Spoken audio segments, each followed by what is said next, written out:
ಸಂಚಾರ ನಿಯಮ ಉಲ್ಲಂಘನೆಗಳ ಪ್ರಕರಣಗಳ ದಂಡ ಪಾವತಿಗೆ ರಾಜ್ಯ ಸರ್ಕಾರ ಶೇಕಡ 50ರಷ್ಟು ರಿಯಾಯಿತಿ. 1991 2020 ಪ್ರಕರಣಗಳಿಗೆ ಇದು ಅನ್ವಯ ಆಗುತ್ತೆ. ನವೆಂಬರ್ 21ರಿಂದ ಡಿಸೆಂಬರ್ 12ರವರೆಗೆ ರಿಯಾಯಿತಿ ಲಭ್ಯ. ಸಾರಿಗೆ ಇಲಾಖೆಯಲ್ಲಿ 52 ಕೋಟಿ ರೂಪಾಯಿ ದಂಡ ಬಾಕಿ. ಎನ್ಸಿಬಿ ಟೈಮ್ಸ್ ಮೀಡಿಯಾಗೆ ಸ್ವಾಗತ. ನಾನು ದರ್ಶನ್ ಹುಣಸೂರು.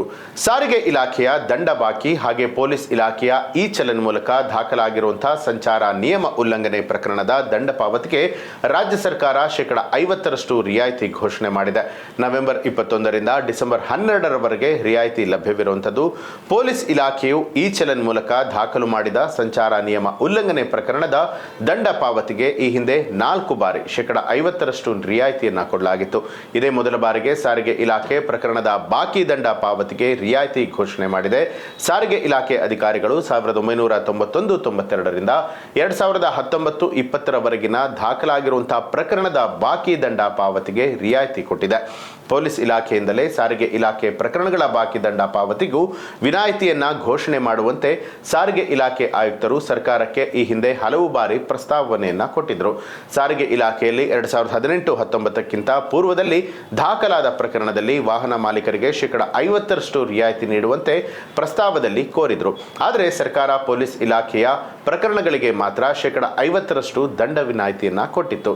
ಹಾಗಿದ್ರೆ ದಂಡವನ್ನ ಎಲ್ಲಿ ಕಟ್ಟಬೇಕು ಅಂತ ನೋಡೋದಾದ್ರೆ, ರಾಜ್ಯದ ನಾನಾ ಆರ್ಟಿಒಗಳ ವ್ಯಾಪ್ತಿಯಲ್ಲಿ 1991-92ರಿಂದ 2019-20ರವರೆಗೆ ದಾಖಲಾಗಿರುವಂತಹ ಪ್ರಕರಣದ ಪೈಕಿ ಸುಮಾರು 1.04 ಲಕ್ಷ ಪ್ರಕರಣಗಳಲ್ಲಿ ಅಂದಾಜು 52 ಕೋಟಿ ರೂಪಾಯಿ ದಂಡ ಬಾಕಿ ಇದೆ.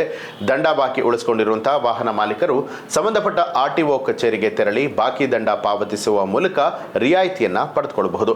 ಇನ್ನು ಪೊಲೀಸ್ ಇಲಾಖೆ ಇ-ಚಲನ್ ಪ್ರಕರಣಗಳಿಗೆ ಸಂಬಂಧಪಟ್ಟ ಹಾಗೆ ಬೆಂಗಳೂರಿನಲ್ಲಿ ವಾಹನ ಸವಾರರು ಸಂಚಾರ ಪೊಲೀಸ್ ಠಾಣೆ, ಸಂಚಾರ ನಿರ್ವಹಣಾ ಕೇಂದ್ರ, ಕರ್ನಾಟಕ 1 ಹಾಗೆ ಬೆಂಗಳೂರು 1 ಕೇಂದ್ರಗಳ ವೆಬ್ಸೈಟ್ನಲ್ಲಿ ವಿವರವನ್ನ ಪಡೆದು ದಂಡವನ್ನ ಪಾವತಿ ಮಾಡಬಹುದು.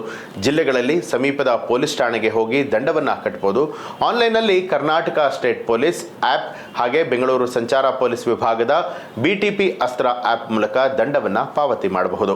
ಮೊದಲಿಗೆ 2023ರಲ್ಲಿ ರಿಯಾಯಿತಿ. ಸಂಚಾರ ನಿಯಮ ಉಲ್ಲಂಘನೆ ಪ್ರಕರಣಕ್ಕೆ ಸಂಬಂಧಪಟ್ಟ ಹಾಗೆ ವಾಹನ ಸವಾರರು 100 ಕೋಟಿ ರೂಪಾಯಿ ದಂಡ ಕಟ್ಟದೆ ಬಾಕಿ ಉಳಿಸಿಕೊಂಡಿದ್ರು. ಹಾಗಾಗಿ ಸಾರಿಗೆ ಇಲಾಖೆ ಹಾಗೆ ರಾಜ್ಯ ಕಾನೂನು ಸೇವಾ ಪ್ರಾಧಿಕಾರ ಜಂಟಿ ಸಭೆ ನಡೆಸಿ 2023ರಲ್ಲಿ ಮೊದಲ ಬಾರಿಗೆ ದಂಡ ಪಾವತಿಗೆ ಶೇಕಡ 50ರಷ್ಟು ರಿಯಾಯಿತಿಗೆ ಶಿಫಾರಸು ಮಾಡಿತ್ತು. ಸರ್ಕಾರ ಕೂಡ ಶಿಫಾರಸು ಒಪ್ಪಿ ರಿಯಾಯಿತಿಯನ್ನ ಘೋಷಣೆ ಮಾಡಿತ್ತು. ರಿಯಾಯಿತಿ ದರದಲ್ಲಿ ದಂಡ ಪಾವತಿಗೆ ವಾಹನ ಸವಾರರು ಹೆಚ್ಚು ಆಸಕ್ತಿ ತೋರಿ ಮೊದಲ ಹಂತದಲ್ಲಿ ರಾಜ್ಯದಲ್ಲಿ 120 ಕೋಟಿ ರೂಪಾಯಿಗೂ ಹೆಚ್ಚು ದಂಡವನ್ನ ಪಾವತಿ ಮಾಡಬೇಕಾಗಿತ್ತು. ಬಳಿಕ ಬಾಕಿ ದಂಡದ ಮೇಲಿನ ರಿಯಾಯಿತಿಯನ್ನ ಹಂತ ಹಂತವಾಗಿ ವಿಸ್ತರಣೆಯನ್ನ ಮಾಡಲಾಗಿತ್ತು. ಈ ಒಂದು ಮಾಹಿತಿಗೆ ಸಂಬಂಧಪಟ್ಟ ಹಾಗೆ ನಿಮ್ಮ ಅನಿಸಿಕೆಯನ್ನ ಕಮೆಂಟ್ ಮಾಡಿ. ಹಾಗೆ ನೀವಿನ್ನೂ ಕೂಡ ನಮ್ಮ ಚಾನೆಲ್ ಅನ್ನ ಸಬ್ಸ್ಕ್ರೈಬ್ ಮಾಡಿಲ್ಲ ಅನ್ನುವಂಥದ್ದಾದ್ರೆ ಈಗಲೇ ಸಬ್ಸ್ಕ್ರೈಬ್ ಮಾಡಿ, ಬೆಲ್ ಐಕಾನ್ ಒತ್ತಿ.